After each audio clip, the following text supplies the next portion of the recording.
close enough.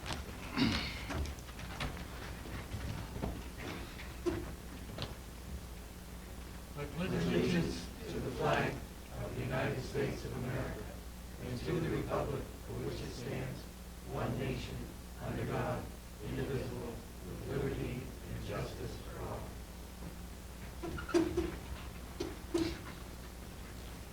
Everybody's here. You want a roll call? Do you want me to jump into the updates real quick? We don't have any general reports or public hearings. I would like to pull up, this morning I received the attached letter from our local EMA director. I was working with EMA over the weekend on how to proceed with our operations in the wake of these potential self-quarantines and self-isolation that we're looking at from the municipal level. As of this morning, we have announced we'll be closing our library through the end of the month, and we're canceling all, or postponing all non-essential meetings. The governor's address Sunday night included and highlighted the risk of groups of 10 people or more, where some are at risk, or seniors, people who may be more receptive to the negative sides of this virus. So we are following that guidance. Our EMA director is working to get more equipment. We have pulled out our PPE, protective equipment, for our first responders as well to utilize. We're also utilizing screening questions for some calls that they're going on, trying to minimize their exposure, as well as the potential that our staff members could be picking up and transmitting virus as well. So we're trying to be cautious in that sense. Since the schools closed, we had a lot of recreation events scheduled in our gym and our facilities.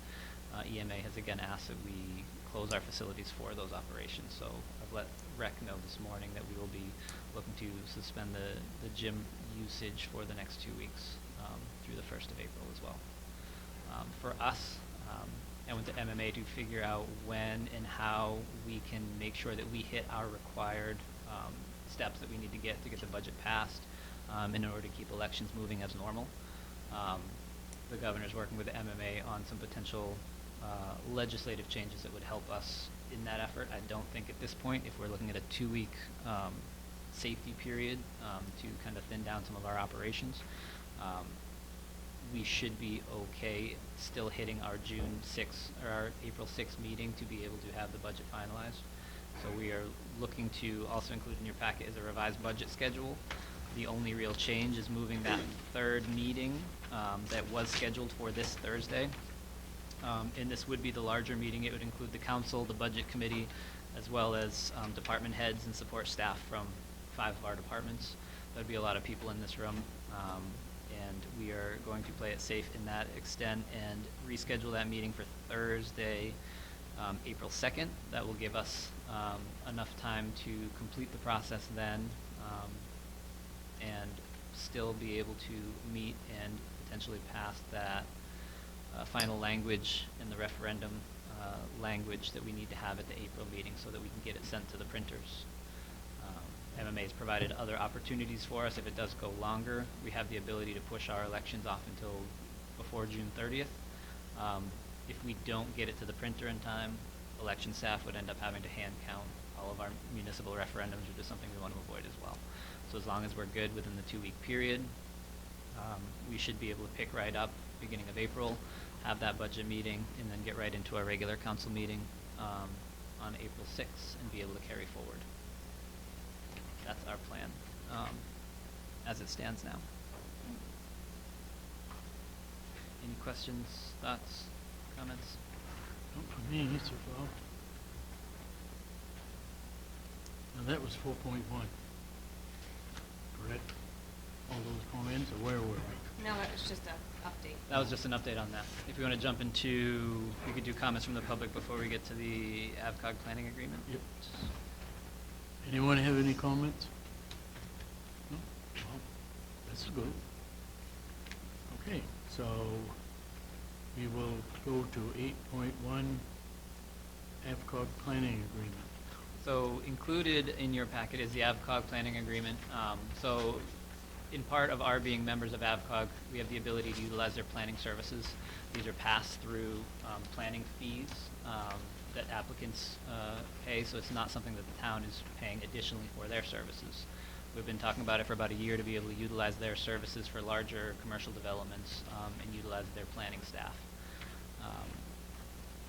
So where we are now with the applicants, we have had the solar company, NextGrid, had a preliminary meeting with abutters. We had planning board scheduled for tonight, which we have canceled, in part due to our staff gathering, as well as the applicants themselves were coming up from Massachusetts for this meeting, and we opted not to take that risk. What we're going to do is shift this with this planning agreement. Is something AvCog would like to have in place for it. It establishes our protocols. We've set up our escrow accounts to handle the fees for the planning services. Within this agreement, AvCog staff would be compiling the application much like our internal staff would do, and then making a formal presentation and a complete presentation to the planning board with the information that they've gathered after working with the applicant on our behalf.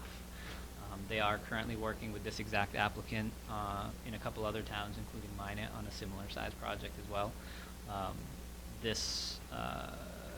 By adding that to this agenda, we can get it formally in place and start the process. For Minot, they're working and expect to have their presentation at the Minot Planning Board for their April meeting. So we are hopeful that we can match that time frame as well. So this is just something, that we want to have in place, or is this particular to the solar? This is just to have in place Okay. before. We've been Okay. working on trying to get this process lined up with AvCog to do these services for us. We are a member organization of AvCog, but this is specifically just geared towards how the expectations, so there's a full breakdown of the services they provide and what our stop and go methods are, whether it's working with our staff or not, so that people won't go directly to them. We won't incur bills because we are responsible for the bills.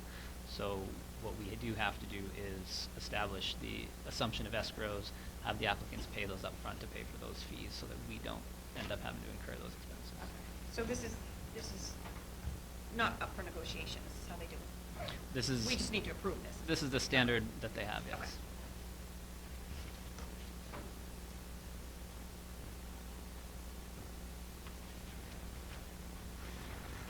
Milton Walker, 9 Riverside Drive. Is this something that you could possibly table until you can have a general meeting rather than just a small group that we have here, or is it something that has to be done today? It would be something we would like to have done today so that we could move this Is process. this a light situation, or is it mandated that we have to? Is there a have it done concern that we today? have with it that you think that we should table it and extend it for another meeting? Well, I'd kind of like to know what the cost of their coverage is going to be for us. I mean, are we going to be paying $5,000 or $6,000 for their services, or more than that, or? We pay our membership fees towards AvCog every year currently.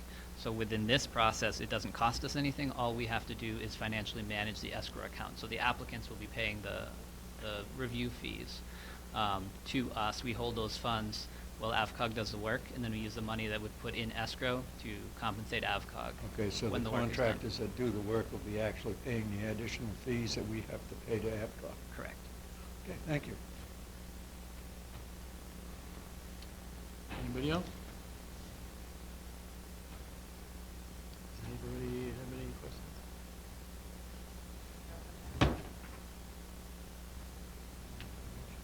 Yes. And I'd like to make a motion that we approve 8-1 AvCog planning board agreement. Go ahead and sign the agreement and contract with AvCog.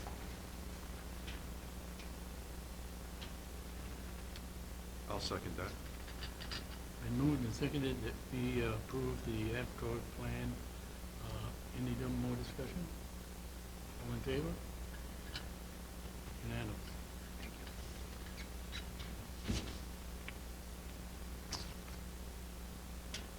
So, So I guess our- the next, yes. Mr. Chair, Say- excuse me, question, are we done talking about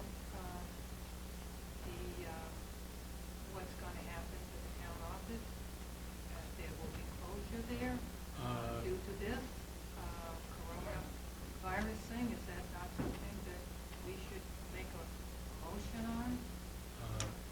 let Zach answer that. So what we're ready to do, and then I'd love to continue the conversation with the council and see if there's modifications to our plan.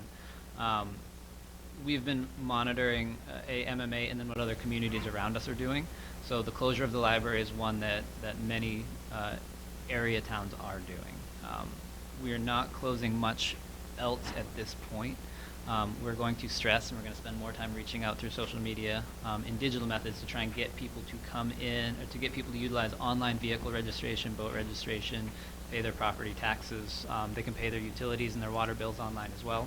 So we're really going to start pushing that option out to limit the amount of time that people come in. I feel that we are a little better prepared because we do have the glass, and we do have the ability to protect our staff from transmitting back and forth as well. We don't want to overreact, but we want to also be cognizant, and we are still short-staffed for the time being as well. Sure.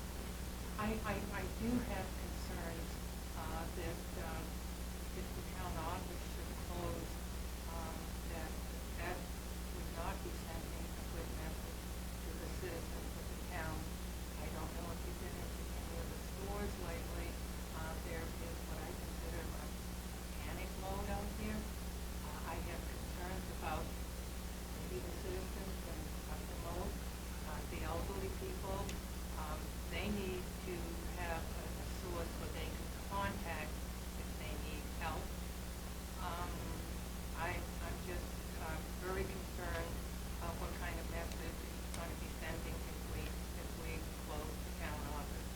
I am a strong believer that we should have a solid base there for the citizens to feel free that there is a place and that we're continuing business as possible. I do understand that, that this is huge, that the coronavirus is not something that is taken lightly, and I don't. I have a daughter that lives in Calgary. Their shelves are empty. I have a son that lives in Golden, Colorado. Their shelves are empty. Where does all this food go to? I know that's something different, but it's not going to go to the elderly because they're not going to go out and shop. I do have a lot of concerns about the elderly who are having issues and need something to someplace to call if they need help. And that is another reason why, because one of the concerns that if we are not here, one of our last line of defenses for helping people in need is the general assistance process, which we can run somewhat remotely. But these are services that we do provide for the most needy people when situations do arise. So that we're continuing to provide those services, as well as police, fire, rescue. None of those services, essential services, will shut down. But are you saying that you would do this from the computer, or that, because there's a lot of old people that aren't computer savvy, I can get my way around, but, it just... Outside of the library, we're not talking about closing the clerk's window. So the clerk's window is really the last, retail or social interaction that we have with people coming in, and we're not talking about closing that. Very few cities have. I want to say Portland and Augusta have closed the clerk's offices. We're not at that point. I will reiterate the fact that I feel that the town needs to place a call so they can get help if they need to get help. Thank you. Shoot. Always Roxy, 7 Sandpike Road.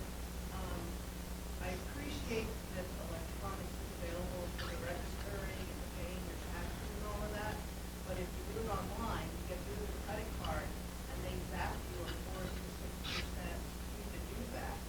Are the banks going to waive that fee in order to protect the people in the town? I have no idea. I would pretty much doubt it. So is the town offering an incentive to the community to take advantage of that? No, these are regular services that we do offer through Androscoggin and AndroPay as a processor, but from a municipality's point of view, the fee is passed on directly to the consumer. It's a cost of convenience that retailers are forced to swallow on the private sector side.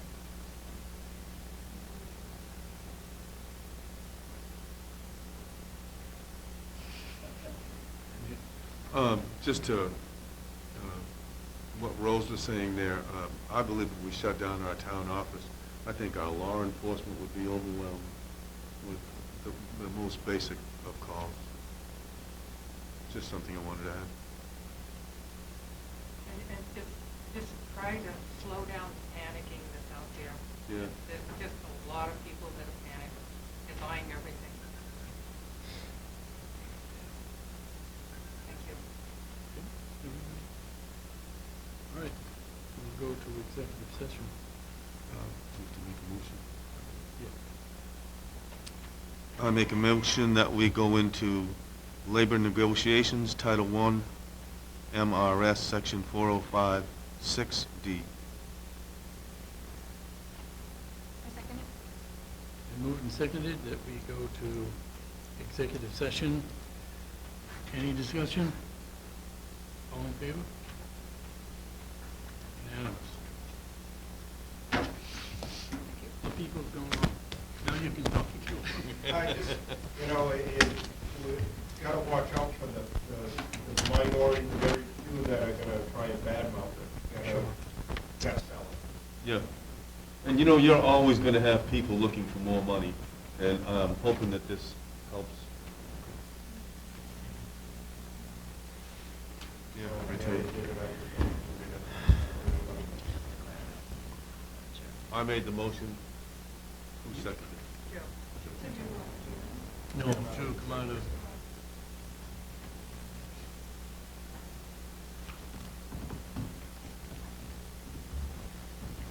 And that is all I had for today. So current process is, planning board tonight canceled budget committee on Thursday, is postponed until, second.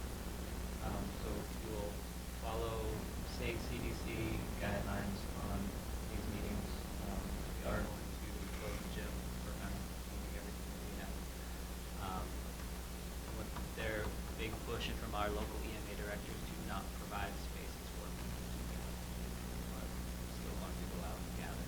The state of Maine is not closing restaurants and bars, obviously, but we just want to be cautious. And if you decide to change, to close the office, you'll let us know. Yeah, and that is going to be based on, something else would have to happen, whether it's a state mandate or something else. I know the staff is excited about not being here. We're going to be here working anyway, but we don't see a reason with the glass, with what we can provide here. We're going to try and limit the amount of people coming to the window who don't need to come to the window. People who can register online, but we want to leave that open and also have less people crossing paths potentially. So if people, higher risk people do need to come in, they're not running into a crowd of people standing at the cars window.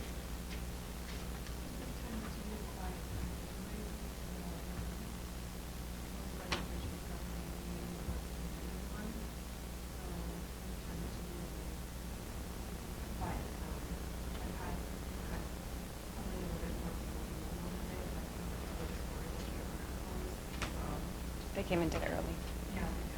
Early, but not the end of the month.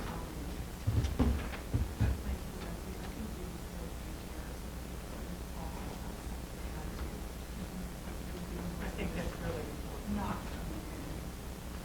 So, and again, it's something that's been asked of me is to look into, because yes, we do have glass here.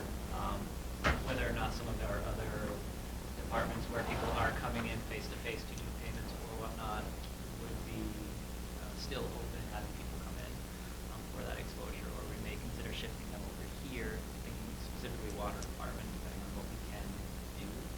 But that concern was raised, I think, similar to what you may be looking at, people coming in now to pay their bills towards the end of the quarter where we are right now, and working with people.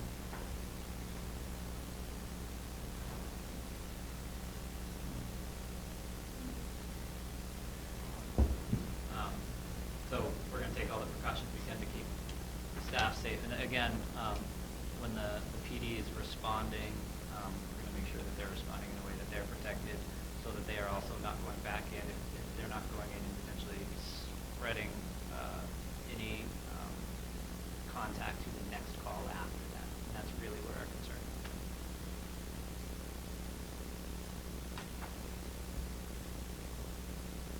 set? Make a motion, I'll make a motion to adjourn. I second that motion. All in favor? Pretty quickly. Adjourn at 2:00.